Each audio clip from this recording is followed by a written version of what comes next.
حضرت عمر بن العاص رضی اللہ تعالیٰ عنہ کے مشورے سے یہ فیصلہ کیا گیا کہ حضرت علی رضی اللہ تعالیٰ عنہ کو خون عثمان رضی اللہ تعالیٰ عنہ کا ذمہ دار قرار دے کر ان سے جنگ کی جائے۔ دونوں حضرات کو یقین تھا کہ جنگ جمل کے بعد اب حضرت علی رضی اللہ تعالیٰ عنہ کی فوج پوری طرح متحد ہو کر ان کے جھنڈے تلے نہ لڑ سکے گی،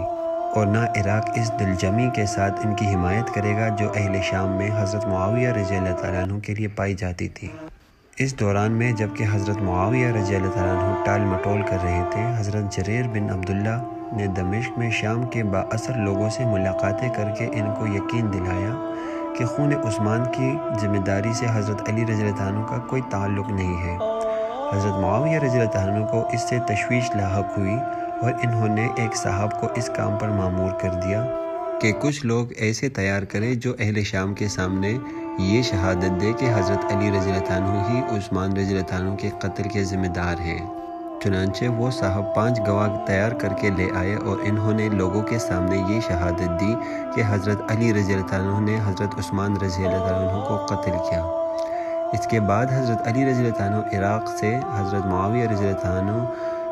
شام سے جنگ کی تیاریاں کر کے ایک دوسرے کی طرف بڑھے اور صفین کے مقام پر جو فرات کے مغربی جانب الرقہ کے قریب واقع تھا، فریقین کا آمنا سامنا ہوا۔ حضرت معاویہ رضی اللہ عنہ کا لشکر فرات کے پانی پر پہلے قابض ہو چکا تھا۔ انہوں نے لشکر مخالف کو اس سے فائدہ اٹھانے کی اجازت نہ دی۔ پھر حضرت علی رضی اللہ عنہ کی فوج نے لڑ کر ان کو وہاں سے بے دخل کر دیا،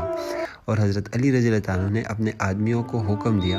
کہ اپنی ضرورت بھر پانی لیتے رہو اور باقی سے لشکر مخالف کو فائدہ اٹھانے دو۔ ذی الحجہ کے آغاز میں باقاعدہ جنگ شروع ہونے سے پہلے حضرت علی رضی اللہ عنہ نے حضرت معاویہ رضی اللہ عنہ کے پاس اتمام حجت کے لیے ایک وفد بھیجا، مگر ان کا جواب یہ تھا کہ میرے پاس سے چلے جاؤ، میرے اور تمہارے درمیان تلوار کے سوا کچھ نہیں۔ کچھ مدت تک جنگ جاری رہنے کے بعد محرم کے آخر تک کے لیے التواء جنگ کا معاہدہ ہو گیا، تو حضرت علی رضی اللہ عنہ نے ایک بار پھر ایک وفد حضرت عدی بن حاتم کی سرکردگی میں بھیجا، جس نے حضرت معاویہ رضی اللہ عنہ سے کہا سب لوگ حضرت علی رضی اللہ عنہ پر جمع ہو چکے ہیں اور صرف آپ اور آپ کے ساتھی ہی ان سے الگ ہیں۔ حضرت معاویہ رضی اللہ عنہ نے جواب دیا، وہ قاتلین عثمان کو ہمارے حوالے کرے تاکہ ہم انہیں قتل کریں، پھر ہم تمہاری بات مان لیں گے اور اطاعت قبول کر کے جماعت کے ساتھ ہو جائیں گے۔ اس کے بعد حضرت معاویہ رضی اللہ عنہ نے ایک وفد حضرت علی رضی اللہ عنہ کے پاس بھیجا، جس کے سردار حبیب بن مسلمہ الفہری تھے۔ انہوں نے حضرت علی رضی اللہ عنہ سے کہا، اگر آپ کا دعویٰ یہ ہے کہ آپ نے حضرت عثمان رضی اللہ عنہ کو قتل نہیں کیا ہے تو جنہوں نے قتل کیا ہے انہیں ہمارے حوالے کر دیں، ہم حضرت عثمان رضی اللہ عنہ کے بدلے انہیں قتل کر دیں گے، پھر آپ خلافت سے دستبردار ہو جائیں تاکہ ہم مسلمان آپس کے مشورے سے جس پر اتفاق ہو اسے خلیفہ بنا لیں۔ محرم گزرنے کے بعد اصل فیصلہ کن جنگ شروع ہوئی، اور آغاز ہی میں حضرت علی رضی اللہ عنہ نے اپنی فوج میں یہ اعلان کر دیا،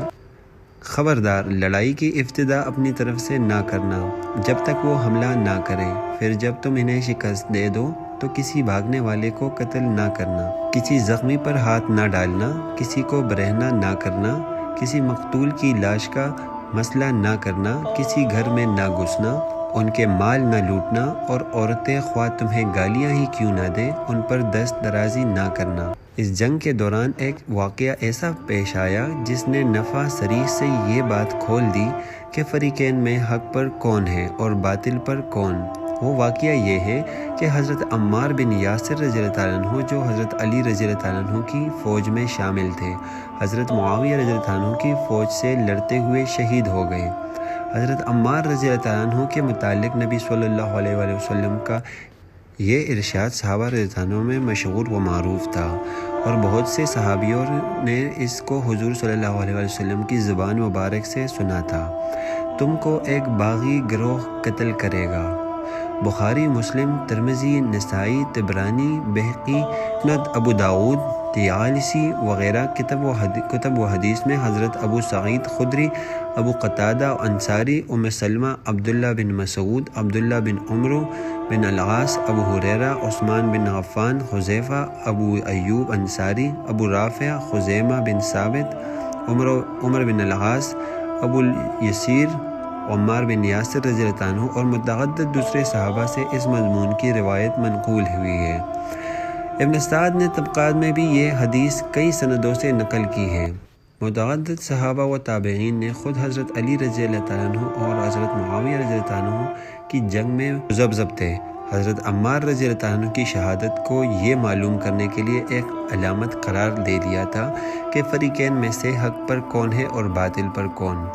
ابو بکر جساس احکام القرآن میں لکھتے ہیں، علی ابن ابی طالب رضی اللہ عنہ نے باغی گروہ کے خلاف تلوار سے جنگ کی اور ان کے ساتھ وہ اکابر صحابہ اور اہل بدر تھے جن کا مرتبہ سب جانتے ہیں۔ اس جنگ میں وہ حق پر تھے اور اس میں اس باغی گروہ کے سوا جو ان سے برسر جنگ تھا اور کوئی بھی ان سے اختلاف نہ رکھتا تھا۔